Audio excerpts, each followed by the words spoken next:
So let's break down the Spikersi Exogen Sidearm variant. So here we have the Spikersi Exogen Sidearm, and off the bat, you'll notice some things here that seem kind of familiar to your typical gun, but then other things that seem really strange, and you're probably thinking, what the fuck is this? So let's kind of break that down. So firstly, what we can recognize here is like, oh, this seems pretty normal. This is what you'd expect from a gun. We have the grip, makes sense. You gotta grab somewhere with the gun. It's like, this is where that is. You got the magazine, that makes sense too. And you got the barrel. All that makes sense. We're thinking, yeah, that looks like a gun to me.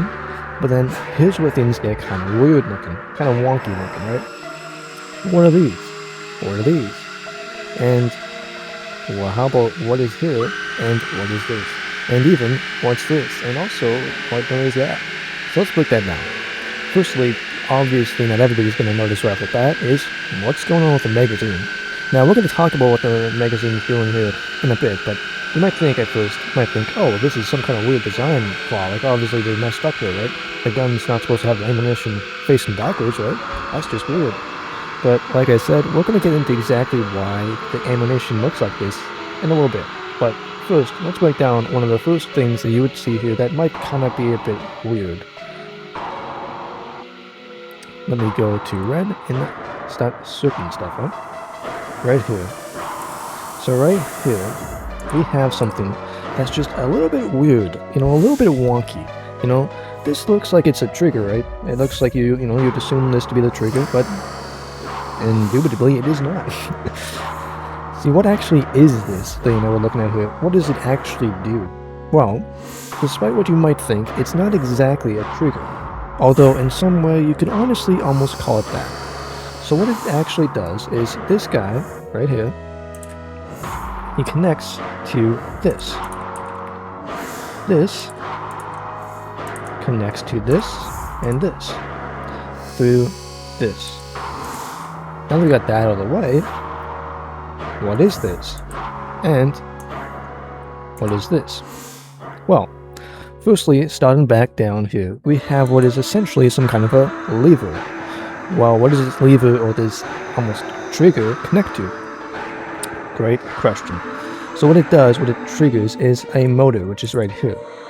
This motor is charged by this, which would be an astrakite, which is a type of crystal that's very common and used as it's kind of supercharged as a ionized energy, a sort of replacement to your typical kind of heated energy type.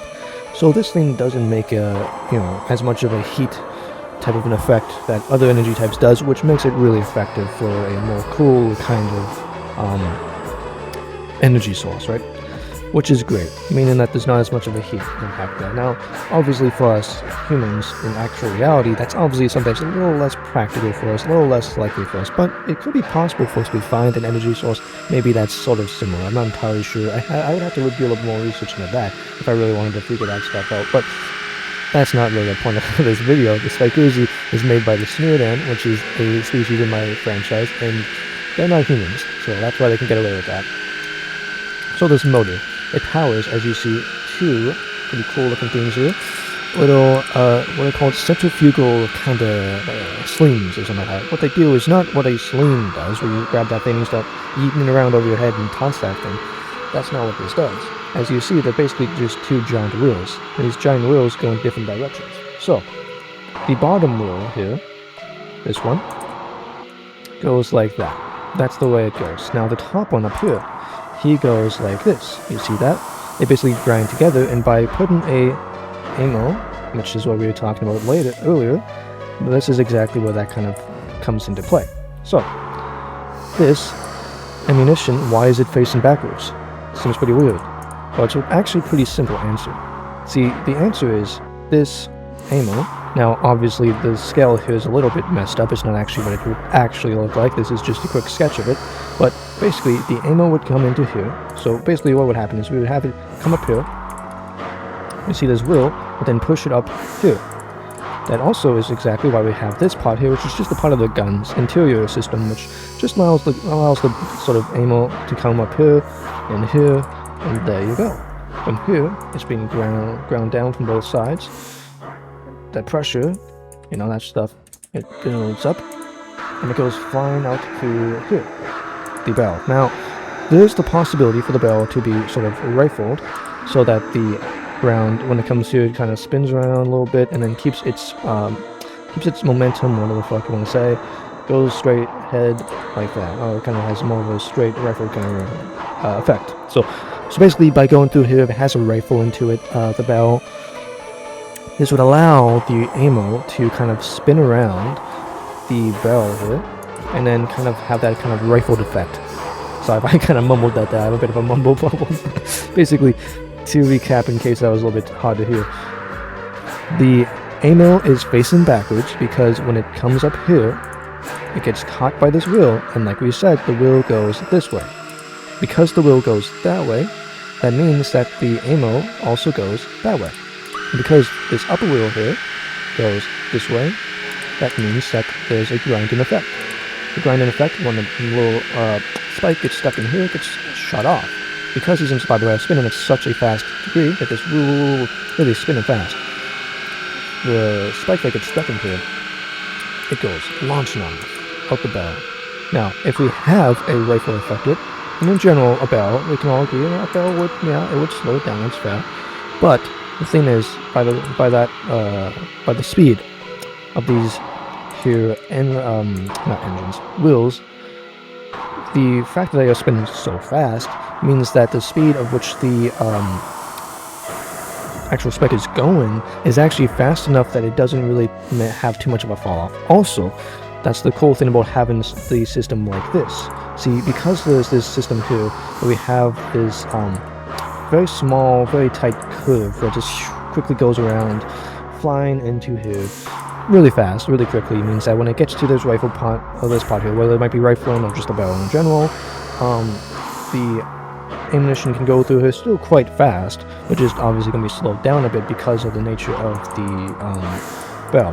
Now, to what degree would it slow down, how much it would slow down, I'm not entirely sure. I'm not like necessarily a professional on that stuff per se, but even if it slowed down a decent bit, it would still create an effect where it still has enough accuracy and punch, hopefully, to send the bullet off quite a good range. Now, one might argue, well, I don't know, this doesn't sound like it really gives it that much of an impact, right? Like, it probably wouldn't have that much of a range, whatever. Now, perhaps that might be true, perhaps it's not, but for a pistol variant, I think that's pretty good. And even if it doesn't have massive range, that could be indeed a fall-off, a trade-off for this kind of weapon. But the thing is, it depends on what you're using it for. What do we use this weapon for? Well, we'll get into that in a second. But getting back to the ammunition, the cool thing about the ammunition here is that that's, well, first of all, why it has to go backwards. We already talked about that. We talked about why it had to go backwards. So let's actually talk about something else more interesting than just why it goes backwards. Let's talk about also how the ammunition works. See, we have this part right here. It's hard to see because I didn't really show it very well, but we have a piece that if I was to kind of draw it a little bit better, looks sort of like that. What is that? Is that just something you grab onto on the side of the gun? Actually, no. But it is on the side of the gun. This piece right here is what we basically call a sort of blade system. Now, that's just a kind of like simple name for it. It's got a more technical name than that, but that's the easiest way for me to describe it. What this does is when I pull this guy back, he goes back like this. So this part here, it goes all the way back. What happens is a blade, which would be kind of hidden somewhere, kind of probably within here, comes over here. And what does that do? Take a look at this ammunition here. Take a look at specifically this, and this, and this. This same thing is here as well.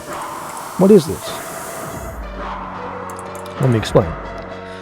This piece we have before us is actually inside of the mag itself. The mag and this piece are separate.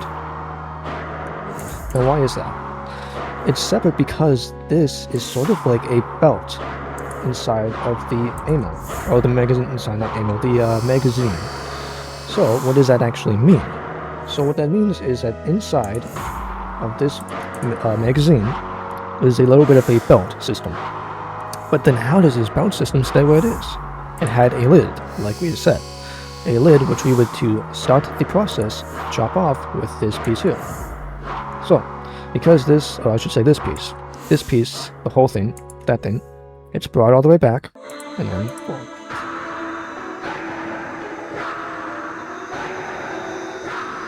So,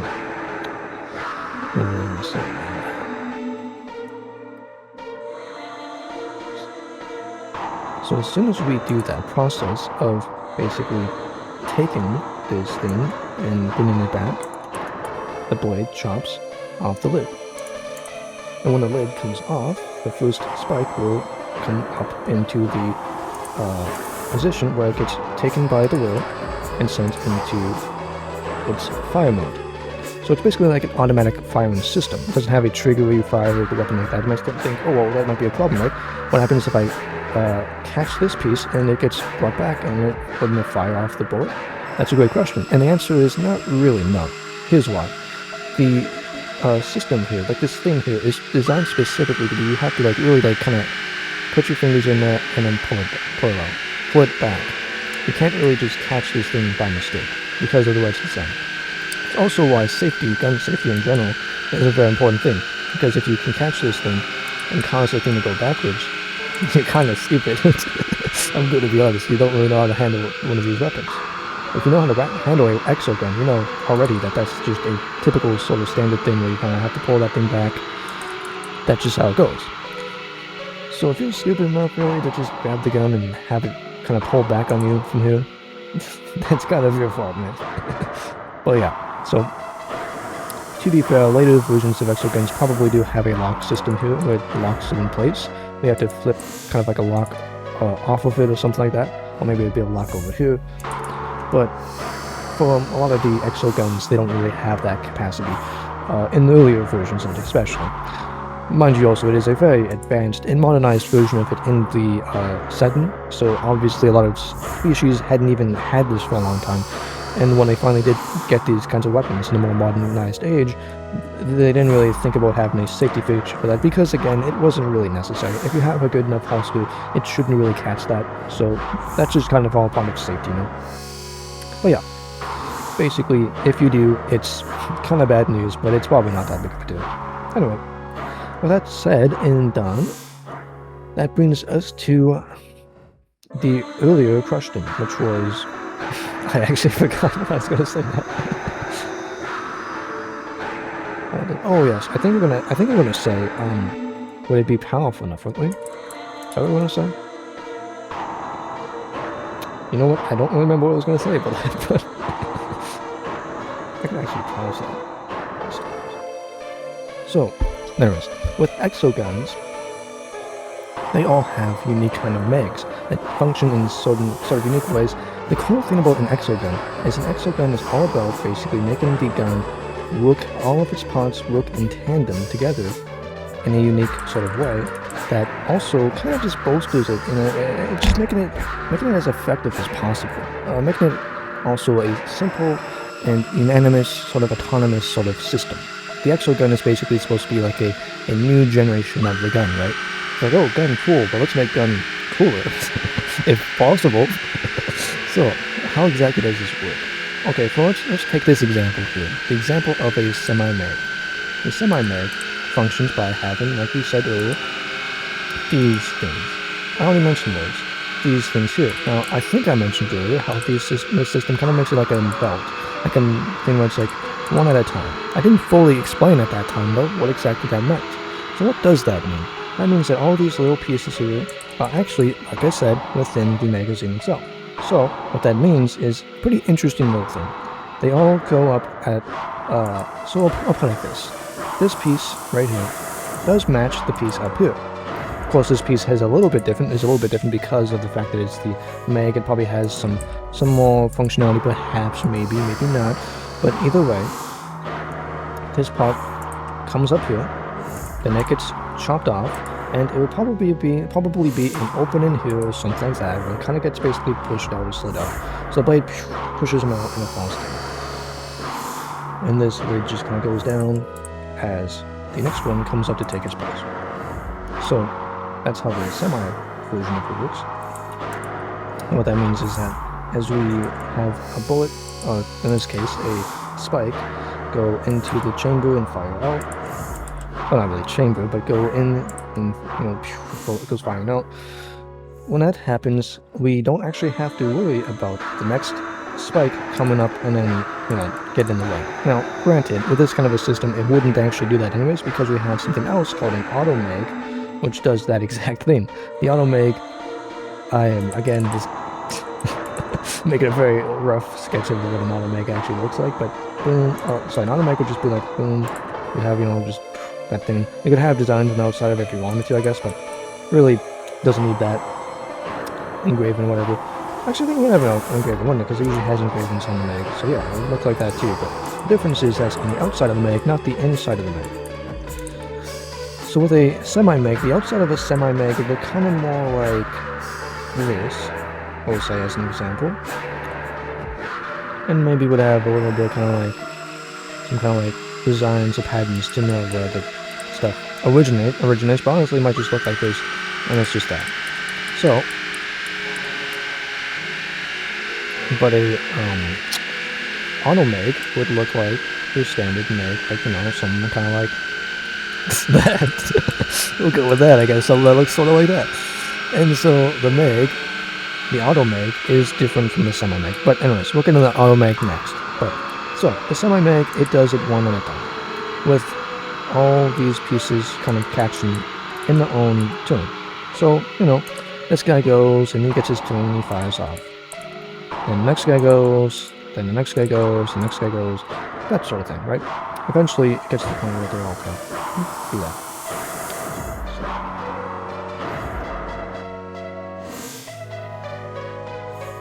But what was I gonna say?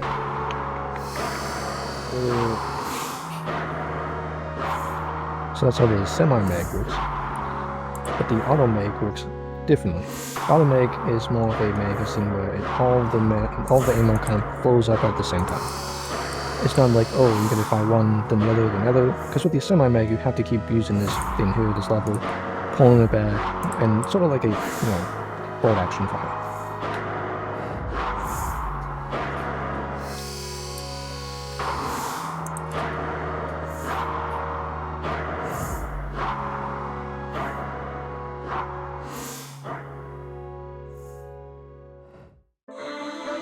So with that, the sort of bolt action fire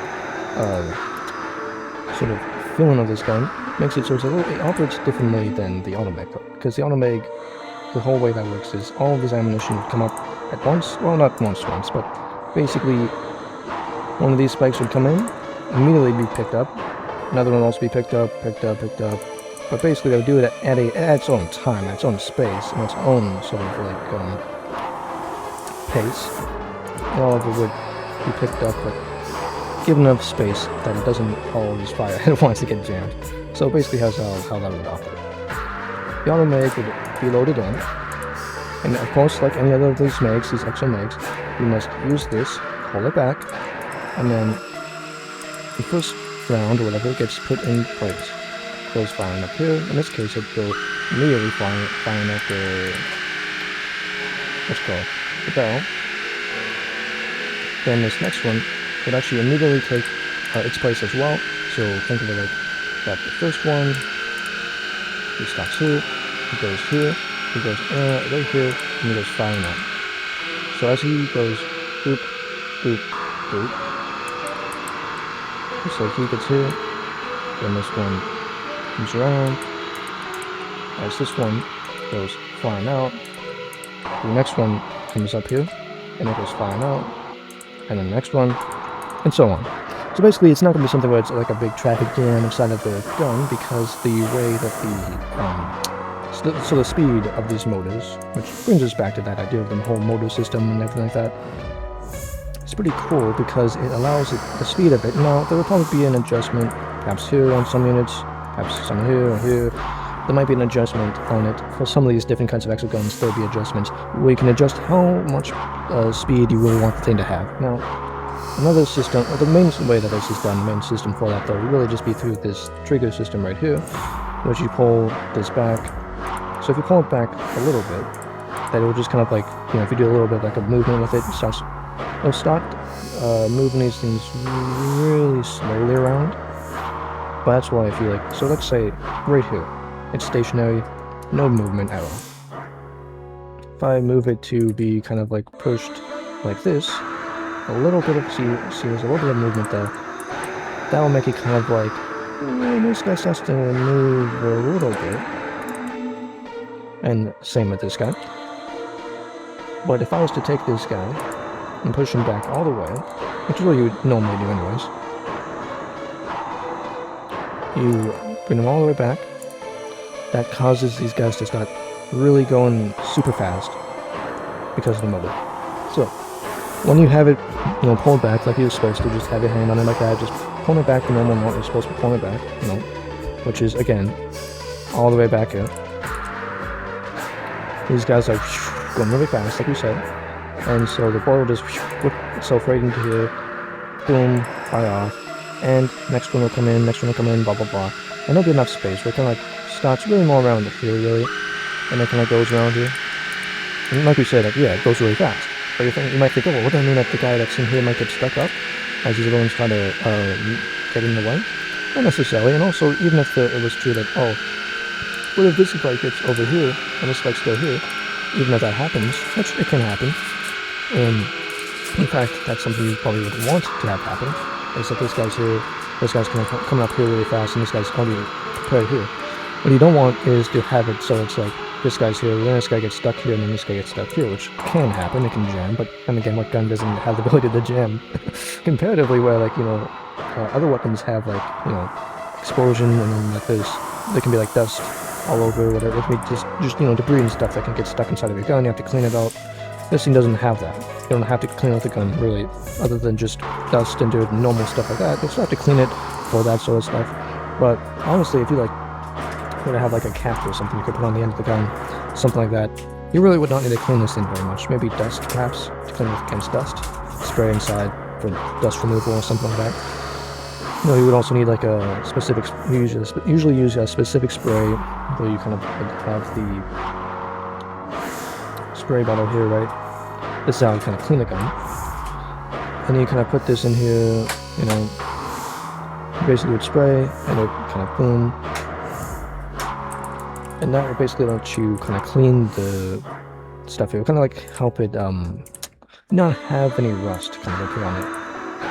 You also can then come from down here with a different kind of spray, same kind of spray really, but different kind of spray bottle. Spray up here also helps. But yeah, so those are the ways to keep it from not working, which is what we don't want. But again, yeah, the full automatic system for the pistol is not often used, but it can be used, but it's not often used. The older versions of the weapon, where it didn't really have the this system here, where it's just like an actual magazine that you loaded in, could have full auto capability and use that pretty effectively. And for that system, I wondered to yourself, so how did that system look? How would it have looked like that? It was a pretty standard magazine system, think about the bullet kind of comes up here. That system, though, it used a different thing. Basically, that one was a little bit more complicated. So you see this space here. There's basically kind of like how you have this here. There's also a piece that is kind of connected to down here. And so when you pulled back on that, it basically would activate a piece here, which would kind of like catch the bullets or something like that, kind of bring them out, kind of drag them out, it would go into the magazine, kind of. So we have a bullet, not bullet, a fucking spike here, right? So this thing would kind of come in like that, I guess, pick up the round like that. That was kind of the prototype of this, which is why very quickly they started implementing the Exogun design to it, because it was like, it didn't really work that well, guys. So they were like, yeah, let's just do the Exogun design, that just makes the most sense.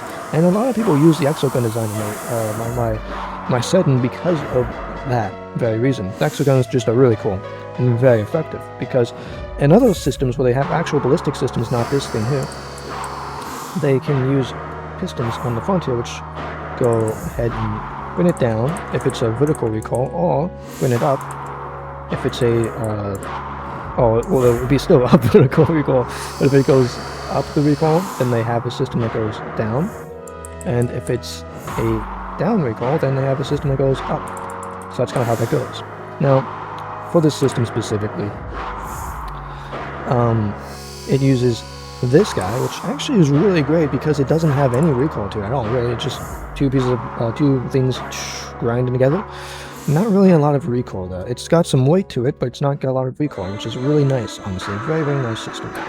So, because of that, they are pretty good. But like I said, they usually, for the pistol variant, they like to use this thing, a semi, again, that is a semi-magazine, not the auto mag. The auto mag is really great and really cool, but the auto mag, as we said, had its own limitations to something like this.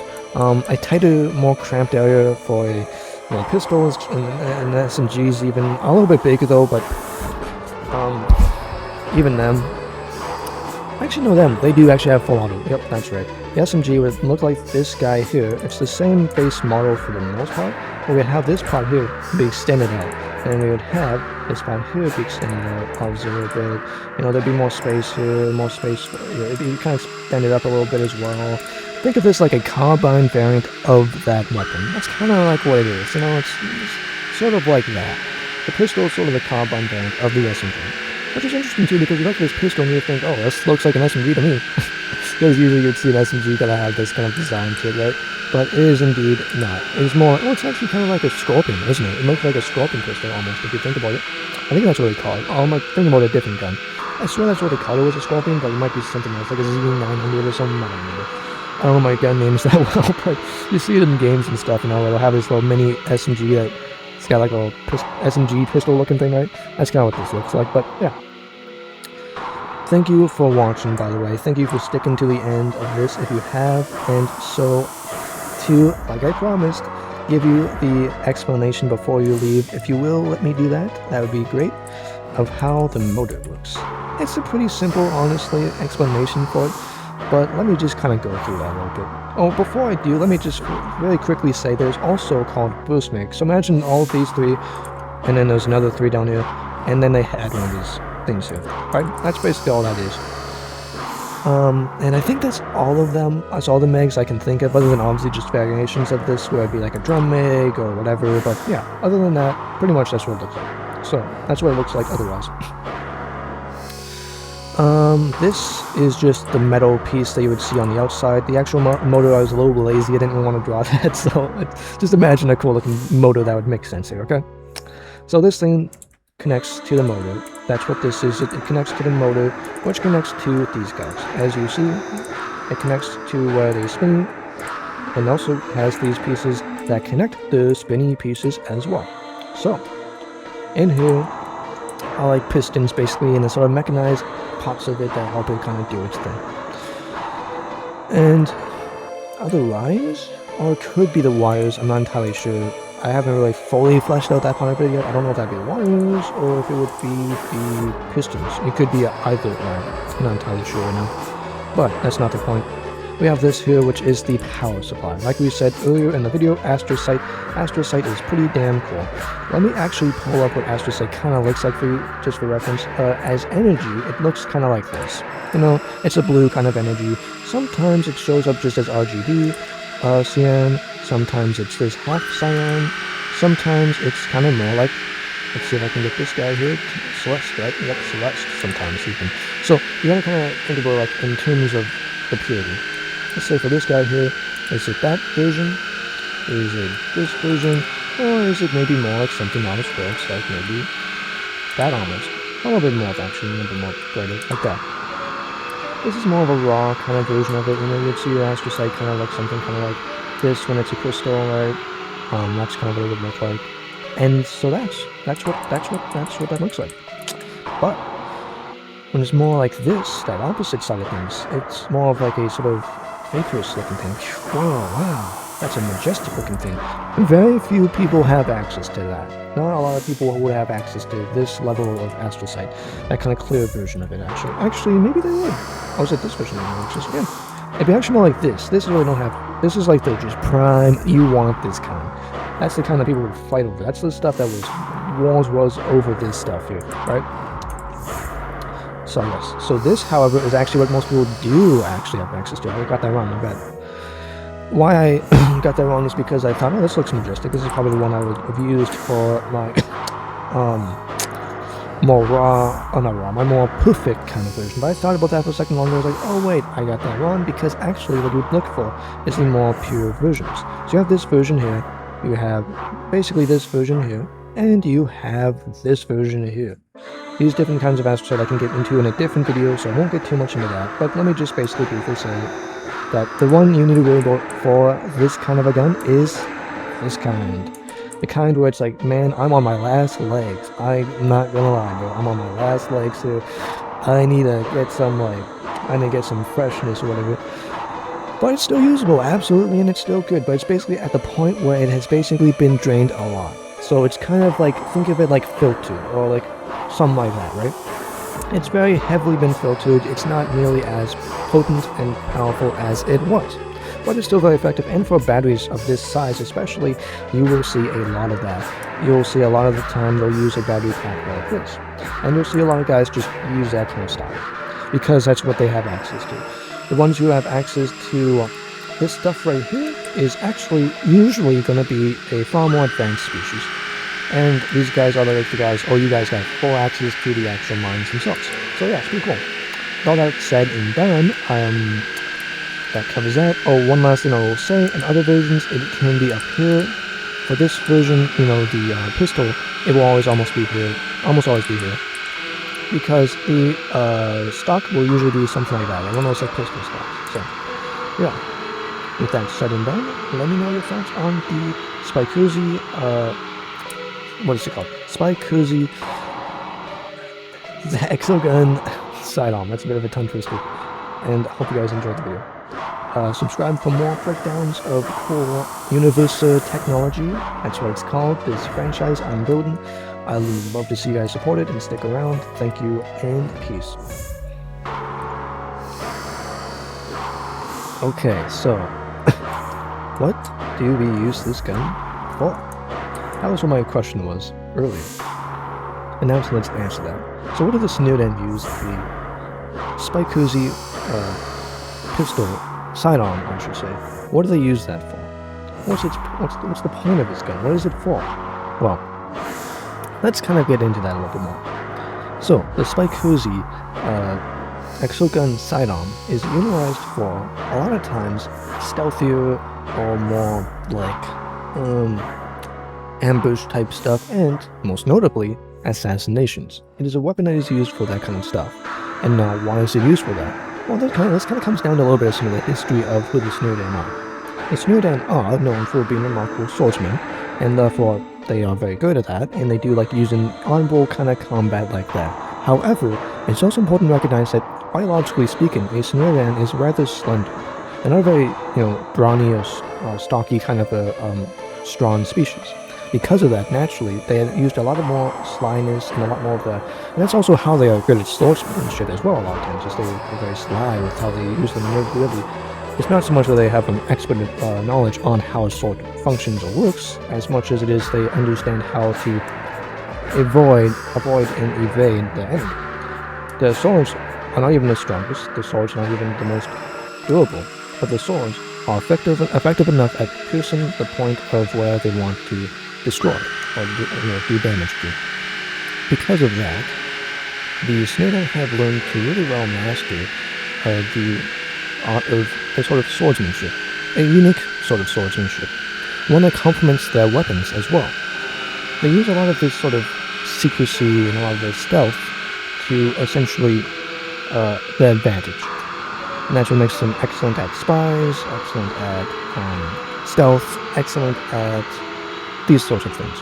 So, this weapon is incredibly potent at that kind of a usage.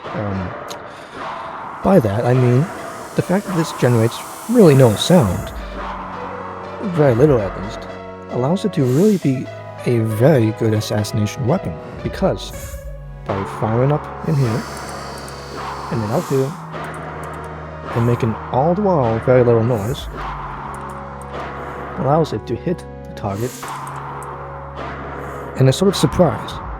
So because of that, the shocking nature of this weapon, it honestly makes it a very effective type of weapon. And it makes it a very effective stealth weapon at that too. So that's the answer to what it's used for. And that's also kind of who, who uses it as well. And also a little bit of why.